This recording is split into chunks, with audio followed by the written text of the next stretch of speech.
नमस्कार, India news देख रहे हैं आप और मैं हूं आपके साथ सचिन दुबे। शुरुआत करते हैं फटाफट खबरों की। देश भर में कोरोना महामारी के मामलों में लगातार बढ़ोतरी हो रही है। देश में 24 घंटे में 1,26,000 से अधिक मामले आए सामने। 684 मरीजों की जान चली गई। 59,000 से ज्यादा मरीज रिकवर भी हुए। महाराष्ट्र में हालात सबसे ज्यादा खराब है। महाराष्ट्र में 24 घंटे में करीब 60,000 से अधिक नए मामले आए सामने, तो 322 मरीजों ने दम तोड़ दिया, जबकि 30,000 से ज्यादा मरीज स्वस्थ भी हुए। दिल्ली में भी एक बार फिर कोरोना पैर पसारता जा रहा है। राजधानी में पिछले 24 घंटे में कोरोना के 5,506 नए केस आए सामने। 20 लोगों की मौत भी हुई। कोरोना के बढ़ते केस के बीच पीएम नरेंद्र मोदी ने वैक्सीन की दूसरी डोज ले ली है। पीएम ने ट्वीट करके कहा कि दिल्ली एम्स में वैक्सीन की दूसरी डोज ली है। पीएम मोदी ने पात्र लोगों से वैक्सीन की डोज लेने की अपील करते हुए कहा कि टीकाकरण हमारे पास वायरस को हराने के कुछ तरीकों में से एक है। प्रधानमंत्री नरेंद्र मोदी को कोरोना वैक्सीन की दूसरी डोज भी पुडुचेरी की सिस्टर पी निवेदा ने दी है। उनके साथ पंजाब की नर्स निशा शर्मा मौजूद रहीं। प्रधानमंत्री नरेंद्र मोदी ने कोरोना वैक्सीन की पहली डोज 1 मार्च को ली थी। इस दिन वो अचानक नई दिल्ली के एम्स पहुंचे थे और भारत बायोटेक की कोवैक्सीन लगवाई थी।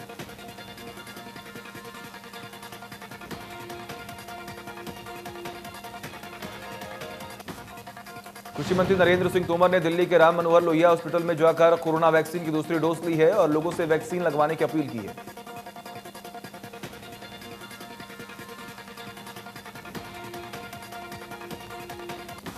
टीकाकरण के मामले में अमेरिका को पीछे छोड़ते हुए भारत सबसे तेज टीकाकरण करने वाला देश बन गया है। बुधवार सुबह तक 24 घंटे में 33 लाख डोज टीकाकरण किया गया है।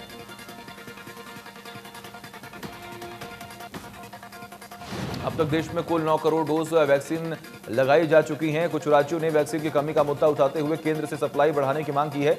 महाराष्ट्र, आंध्र प्रदेश, ओडिशा और झारखंड ने वैक्सीन की पर्याप्त सप्लाई न होने की बात कही है। दिल्ली में आम आदमी पार्टी ने बुधवार को दूसरे देशों को वैक्सीन बेचने के लिए केंद्र के खिलाफ जमकर प्रदर्शन किया और ज्यादा वैक्सीन सप्लाई की मांग की है। वैक्सीन की उठती मांग के बीच केंद्रीय स्वास्थ्य मंत्री डॉक्टर हर्षवर्धन ने राज्यों को भरोसा दिलाया कि किसी को भी वैक्सीन की कमी नहीं होने दी जाएगी।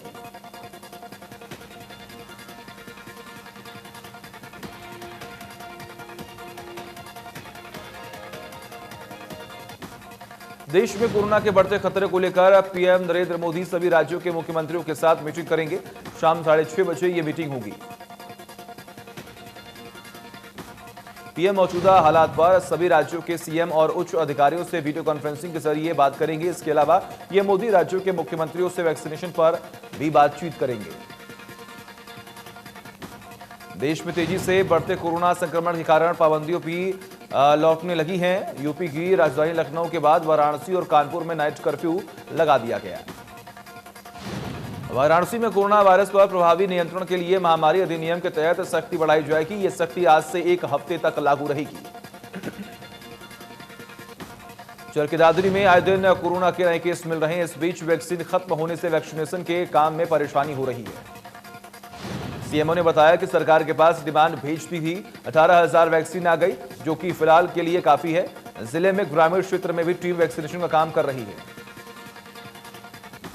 प्रदेश में नकल रहित परीक्षाओं का आयोजन करवाने के लिए हरियाणा शिक्षा बोर्ड ने जिला स्तर पर सिनेमा घरों की शुरुआत कर दी है और माफ कीजिएगा सेमिनारों की शुरुआत कर दी है। भिवानी से इसका आगाज किया गया है। पूरे जिले के शिक्षा अधिकारियों और केंद्र अधीक्षकों की बैठक का आयोजन किया गया। बैठक की अध्यक्षता भिवानी उपायुक्त जयवीर सिंह आर्य ने की है। डीसी ने कहा कि जिले में 20 अप्रैल से होने वाली 10वीं और 12वीं की परीक्षाओं के लिए हर परीक्षा केंद्र के आसपास धारा 44 लागू रहेगी। नकल रहित परीक्षाएं करवाने के लिए प्रशासन मुस्तैद है।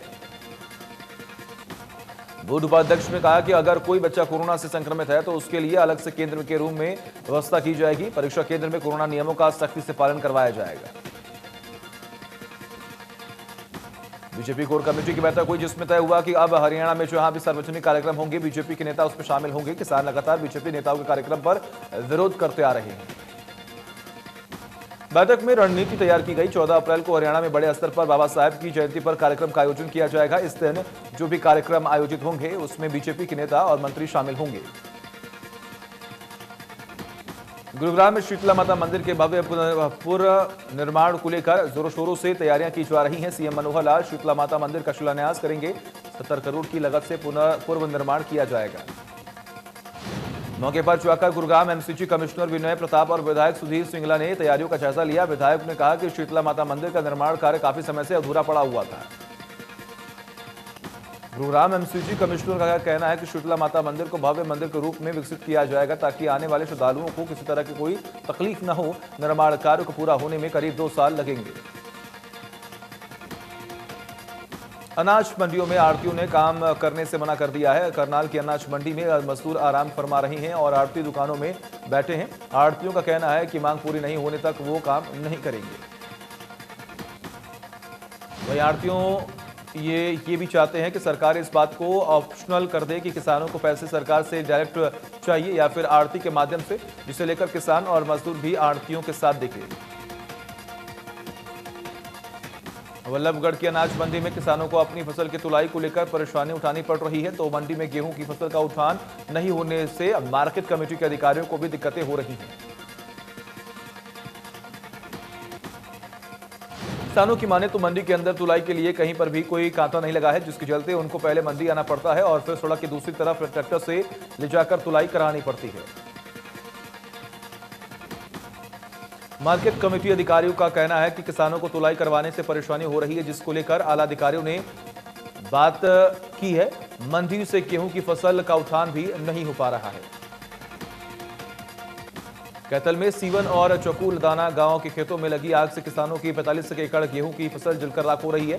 आग लगने की सूचना पाकर फायर ब्रिगेड की गाड़ी मौके पर पहुंची और आग पर काबू पाया गया। किसानों का कहना है कि 30 हवाएं चल रही थी, जिसकी वजह से बिजली के तारों में शॉर्ट सर्किट हुआ और गेहूं की फसल में आग लग गई। किसानों ने प्रशासन से मुआवजा देने की मांग की है। चरखी में अतिरिक्त पुलिस महानिदेशक संदीप खिरवार ने थाने और पुलिस लाइन का दौरा किया और साफ सफाई की स्वच्छता को लेकर दिशा निर्देश दिए। संदीप खिरवार ने कहा कि पुलिस आपराधिक वारदातों से निपटने के लिए पूरी तरह सक्षम है और तत्पर है। एडीजीपी ने पुलिस लाइन का भी निरीक्षण किया और पुलिस कर्मियों के रहने की जानकारी दी।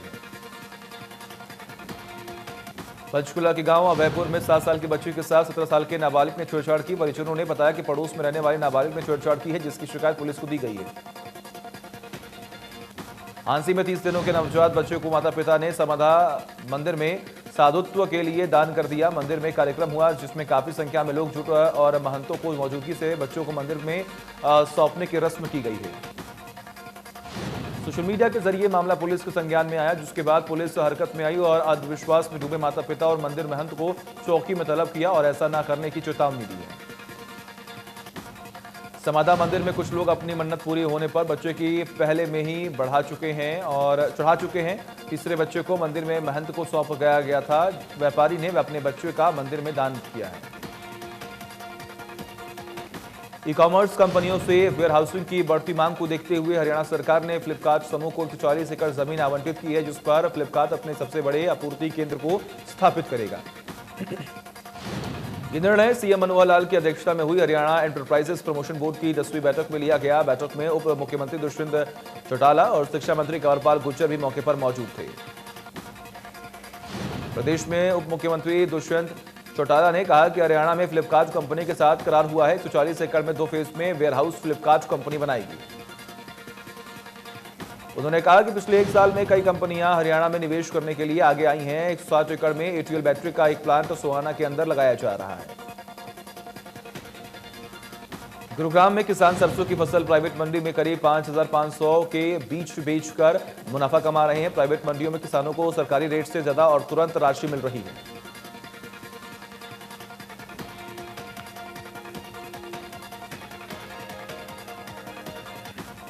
सिरसा में नगर परिषद चेयरपर्सन का चुनाव तनावपूर्ण माहौल में हुआ। चेयरपर्सन की कुर्सी हरियाणा लोकहित पार्टी के हाथों में गई है। सिरसा की सांसद सुनीता दुग्गल और विधायक गोपाल कांडा ने अपने वोट का इस्तेमाल किया। गोपाल कांडा की हरियाणा लोकहित पार्टी की समर्थित उम्मीदवार सिनार सेठी को चेयरपर्सन बनाया गया।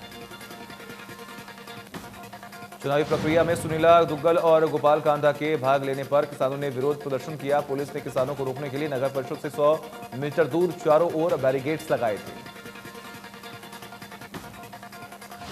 किसानों ने बैरिकेड्स को तोड़कर नगर परिषद के नजदीक पहुंच गए, जिसको लेकर किसानों और पुलिस में जमकर धक्का मुक्की हुई। पुलिस ने किसानों के उग्र प्रदर्शन को देखते हुए वाटर कैनन का इस्तेमाल भी किया।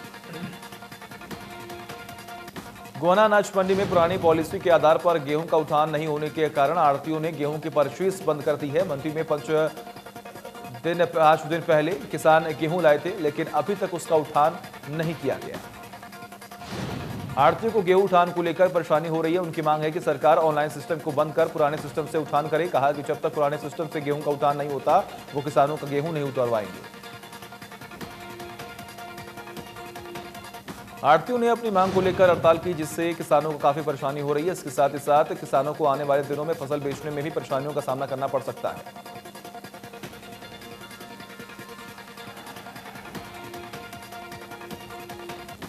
गुरुग्राम से श्री श्याम बाबा के दर्शनों को जाने के लिए बंद की गई रोडवेज बस सेवा फिर से शुरू हो गई। गुरुग्राम से हर महीने हजारों की संख्या में धार्मिक यात्रा पर जाने वाले लोगों की मांग पर बीजेपी युवा नेता नवीन गोयल ने इस दिशा में पहल करते हुए परिवहन मंत्री मूलचंद शर्मा को मांग पत्र सौंपा है। पंचकुला के सेक्टर 6 में सरकारी स्कूल के कार्यक्रम में शिक्षा मंत्री कंवरपाल गुर्जर ने शिरकत की है। पंचकुला विधानसभा के 17 सीनियर सेकेंडरी स्कूलों में इस तरह के एक स्मार्ट क्लास रूम शुरू किए जाएंगे। कंवरपाल ने कहा कि शिक्षा विभाग तो अपना काम कर रहा है और लोकल लेवल पर विधायक भी अगर अच्छे कदम उठाते हैं तो उसमें काम और बखूबी तरीके से होता है। नूह में एमएसएमई के माध्यम से मैन्युफैक्चरिंग यूनिट को लोन दिया गया। Lead bank manager Alok Kumar ने बताया कि जो यूनिट 29 फरवरी 2020 तक रनिंग में थी और डिफॉल्टर नहीं थी, उनको 20% रकम का लोन दिया गया है। खानपुर महिला मेडिकल की डिमांड पर रक्तदान शिविर का आयोजन किया गया, जिसमें 100 से ज्यादा लोगों ने रक्तदान किया। इस दौरान गोहाना में एसपीएम प्रदीप कौशिक और हरियाणवी कलाकार ने रक्तदाताओं का हौसला बढ़ाया। मौके पर पहुंची खानपुर महिला मेडिकल ब्लड बैंक से डॉक्टर रागनी सिंह ने बताया कि सभी को अपने जीवन में रक्तदान जरूर करना चाहिए, पर रक्तदान करने से किसी जरूरतमंद की जान को बचाया जा सकता है। विश्व स्वास्थ्य दिवस के मौके पर रक्तदान शिविर और स्वास्थ्य जांच शिविर का आयोजन किया गया। भिवानी में Chaudhary Bansilal university selfie with आत्मनिर्भर बेटियां कार्यक्रम चला रही है।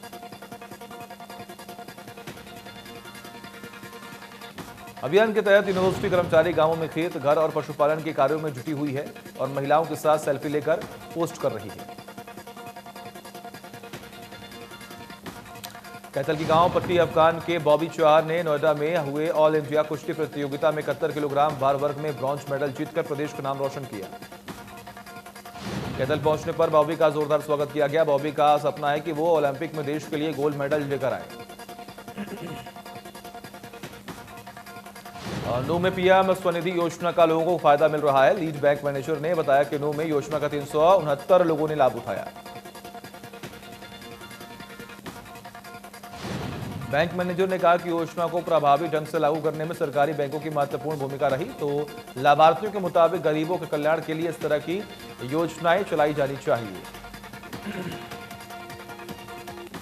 गुरुग्राम में 10 साल पुराने डीजल ऑटो को बंद करके इलेक्ट्रिक ऑटो को बढ़ावा देने के लिए गुरुग्राम के स्वतंत्रता सेनानी हॉल में ऑटो ड्राइवरों और अधिकारियों के साथ मीटिंग की गई।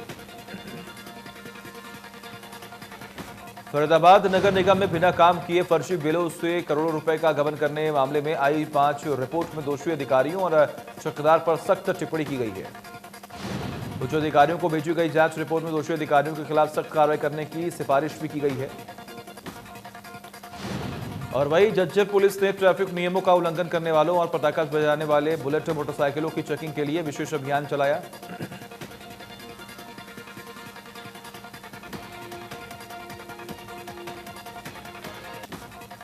अभियान के तहत पटाखा बजाती बुलेट बाइकों को इंपाउंड करने के साथ साथ बाइकों के साइलेंसर में पटाखा बजाने वाले विशिष्ट उपकरण लगाने का काम करने वाले मिस्त्रियों के खिलाफ भी कार्रवाई करने के निर्देश दिए गए। बहादुरगढ़ के आधुनिक औद्योगिक इलाकों में फैक्ट्री में आग लग गई। आग लगने से फैक्ट्री में रखा लाखों रुपए का कच्चा और तैयार माल जलकर राख हो गया। बहादुरगढ़ के औद्योगिक क्षेत्र की एक फैक्ट्री में आग लग गई। आग लगने के कारण का पता चल नहीं पाया और लाखों रुपए का नुकसान हो गया। गुरुग्राम के सुहाना चौक पर दुकानों में लगी आग। बताया जा रहा है कि इलेक्ट्रिक शॉर्ट के चलते आग लगी है। गोहाना में एक बार फिर तेज रफ्तार का कार देखने को मिला, जहां ओवरटेक करने के चक्कर में कार ने सामने से आ रही पिकअप गाड़ी को टक्कर मार दी है। हादसे में लगभग 12 लोग घायल हो गए, जिसके बाद ग्रामीणों की मदद से सभी घायलों को अस्पताल में भर्ती कराया गया। घटना की सूचना मिलते ही पुलिस मौके पर पहुंची और मामला दर्ज कर जांच शुरू कर दी। झज्जर में महिला से 20 लाख रुपए की फिरौती मांगने के मामले में पुलिस को बड़ी सफलता हाथ लगी है। आरोपी ने महिला से मोबाइल फोन से वर्चुअल डोंगल का इस्तेमाल कर 20 लाख रुपए की फिरौती मांगी थी। आरोपी की पहचान वीरेंद्र के रूप में हुई है, जिसकी तलाश कई राज्यों की पुलिस कर रही थी। पुलिस की माने तो आरोपी का साथ एक महिला दे रही थी। पुलिस ने आरोपी के साथ साथ महिला को भी गिरफ्तार कर लिया है। जांच जारी है।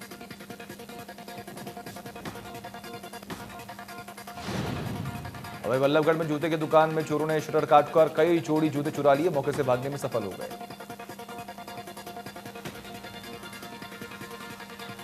दुकान मालिक ने बताया कि चोर ने दुकान से एक ही साइज के 2000 से 5000 तक के कीमती जूते चुराए हैं।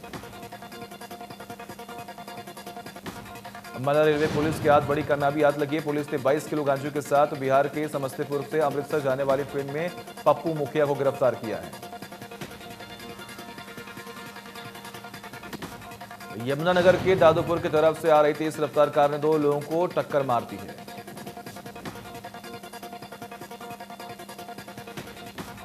इंद्री के रहने वाले 30 साल के युवक की मौत मामले में पत्नी सहित 4 लोगों के खिलाफ मामला दर्ज किया गया। बताया जा रहा है कि ससुराल वालों के साथ युवक की अनबन चल रही थी।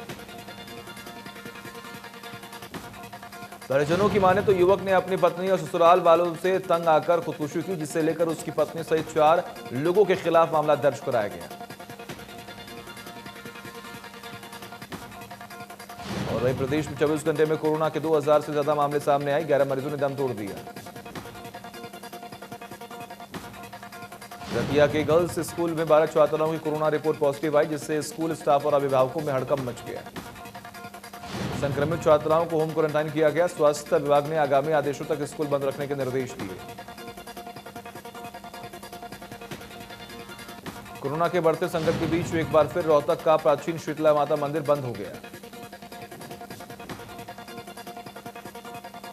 सरकार ने गाइडलाइंस में निर्देश दिए हैं कि लोग भीड़भाड़ वाले इलाके में न जाएं, जिसको देखते हुए चैत के महीने में लगने वाला शीतला माता का मेला अब नहीं लगेगा। रेवाड़ी में जिला नागरिक अस्पताल में वैक्सीन का स्टॉक खत्म हो गया है, जिसकी वजह से लोगों को परेशानी का सामना करना पड़ रहा है। हालांकि स्वास्थ्य विभाग गुरुवार दोपहर तक रेवाड़ी में वैक्सीन की 25,000 डोज पहुंचने का भरोसा दे रहा है। वैक्सीनेशन खत्म होने को लेकर डिप्टी सीएमओ का कहना है कि वैक्सीन केवल रेवाड़ी में ही नहीं बल्कि पूरे प्रदेश में खत्म हुई है।